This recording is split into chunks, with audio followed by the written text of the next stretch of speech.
Good morning and vanakkam. In this video, we're going to be reading from Dancing with Shiva, Hinduism's contemporary catechism, written by Sadhguru Sivaya Subramanian Swami, a richly illustrated sourcebook of Indian spirituality in question and answer form, exploring how to know the divine, honor all creation, and see God everywhere in everyone.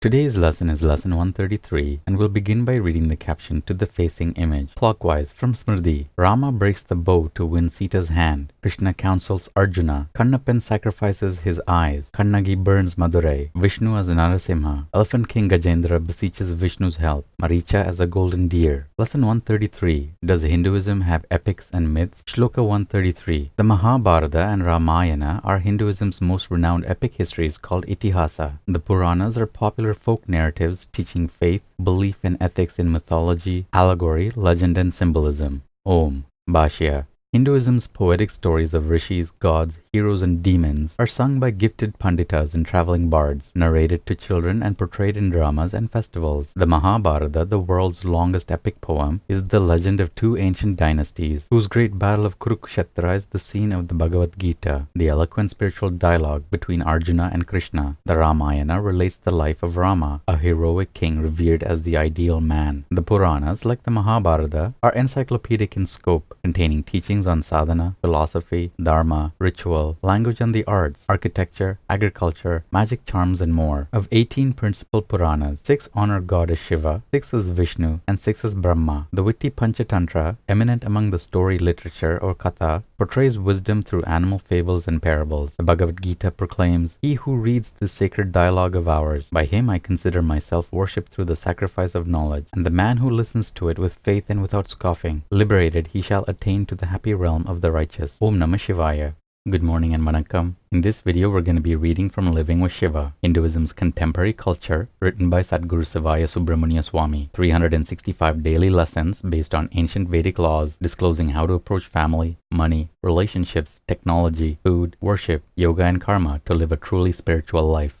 Today's lesson is lesson 133, and the topic is the impact of television. Television has not helped society to raise its children. In fact, it has virtually stopped the proper education of the child in those communities where it is watched for hours each day. Instead of developing an active curiosity by adventuring for hours through a forest or climbing a tree, instead of discovering the wonders of nature and art, music, literature, and conversation, instead of becoming involved in sports and hobbies, children are mentally carried along by television stories through positive and negative states of mind. They become uncreative, passive, inactive, never learning to use their own minds. Admittedly, not all television is negative. Some of it can be quite educational, but hours and hours each day of passive absorption is not good for a child's mental and emotional development. Children need to be active, to involve themselves in a wide variety of experiences. If the mother is there, she can intelligently guide their television, being careful that they do not get in the habit of watching it for hours on end, and watching that bold sex, casual and brute violence, raw language, and other bad influences are not a daily experience. When the program is over, she can send them out to play, or better still, she can take a few minutes to explain how what they just saw on TV relates, or often does not relate, to real life. Of course, if she is gone, they will watch anything and everything. For the young, television is one of the most senseless pastimes there is, carrying the mind further and further away from the true self. I think you will all agree that our values, the values found in the Holy Vedas, Tirukkural, and other sacred scriptures, are rarely found on television. Instead, TV at this time in our history gives our children a brutal, romantic, and unbalanced view of life, which distorts in their minds how life really is. These are very serious issues. It is the mother who protects her children from negative influences, guiding their young minds into positive channels of expression. Take the case of a farmer who raises livestock, who milks cows and goats. He works hard. He gets up early and takes care of his animals. He cannot succeed if he's also working part-time in the grocery store downtown. Those animals need attention. There is no sensible man who would run a farm with cows and goats and chickens and not be there to take care of them, because those animals need a lot of help. He stays there and takes care of his business. He's a farmer and that is his duty, and he knows it. Well, what's more important than the child? He needs 24-hour-a-day care. He's learning to walk, to speak, to learn, to think. He falls down and needs consoling. He catches the flu and needs to be nursed back to health. It is the mother's duty to provide that care. No one else is going to do it for her. No one else can do it for her. She brought that soul into a physical body, and she must prepare that child for a positive and rewarding life. If the farmer neglects his animals, he creates a serious karma. The animals suffer. The farm suffers. The community suffers when the farm fails, and the man himself suffers. There is a grave karma too for the woman who neglects his three dharma, who goes out into the world and does not nurture the physical, emotional, intellectual, and spiritual needs of her children. She knows this within herself, but she may be influenced by ill-advised people or by a mass movement that tells her that she has only one life to live and that she cannot find fulfillment in the home, but must express herself, venture out, seek her own path, her own fortune. You have all heard these ideas. I tell you that they are wrong. They spell the disillusionment of the mother who heeds them, then the disintegration of the family that is sacrificed by her absence. Finally, they result in her own unhappiness as she despairs at the loss suffered by her family and herself.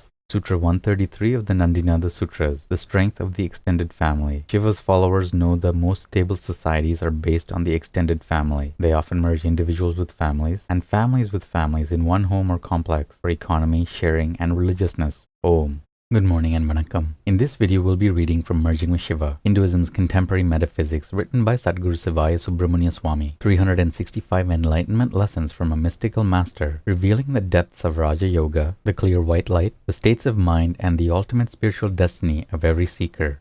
Today's lesson is lesson 133, and the topic is how the gods work with man. The gods do not treat everyone alike. The attitude that all souls are equal and subject to equal standards of right and wrong behavior is not an Eastern understanding, nor is it the way the gods view the souls of men. There are younger souls and older souls, just as there are children and adults. They live worlds apart. In the same world, souls living side by side may actually be hundreds of lives apart in their spiritual maturation, one just learning what the other learned many lives ago. The gods discern the depth of the soul, and when they are approached, they see the devotee not only as he is, but as he was and will be. They help the devotee in understanding within the sphere of intelligence which they command. Often, one god will primarily direct one specialized mind stratum. He will come to know the problems and nuances indigenous to that mind region. Thus, the same misdeed performed by three souls of different ages under similar circumstances is viewed as three different misdeeds by the gods. An older soul is more aware, more able to control himself, and therefore more responsible for his actions. He should have known better and finds that his transgression brings painful retribution. Another less mature soul is still learning control of the emotions that provoked his misdeed, and he is sharply scolded. Still another soul, so young that awareness has not yet fathomed the laws of karma, of action and reaction, and who remains unawakened to the emotional mastery the situation demanded, is lightly reprimanded, if at all. The gods, in their superconscious judgment of human deeds and misdeeds, are infinitely fair and discerning. Their judgments are totally unlike the notion of a god in heaven who arbitrarily saves or condemns. In Hinduism, all men are destined to attain liberation. Not a single soul will suffer for eternity. Therefore, the gods, in their deliberations, are not making what we would consider personal judgments. Their decrees are merely carrying out the natural law of evolution. They are always directing the soul toward the absolute, and even their apparent punishments are not punishments, but correction and discipline that will bring the soul closer to its true nature. Now, of course, human law is not like this, especially today, but in civilizations past and in the great religious Hindu empires of India, there were such equitable courts of law, with enlightened men of justice, that sentences and punishments were meted out upon careful scrutiny of the individual, his particular dharma, and the duties and expectations it bound him to uphold. It is through the sanction of the gods that the Hindu undertakes the practice of yoga, that orthodox and strictly Hindu science of meditation that leads to merger of the many with the one. Yoga is the culmination of years of religious and devotional service and can only be successful with the support of the gods, who are the sentries guarding the gates of the various strata of consciousness. This sanction, once obtained, can and does allow the Kundalini force within the core of the spine to safely rise and merge with the Supreme that all Hindus know is the absolute, timeless, causeless, and spaceless. But first, much work has to be done.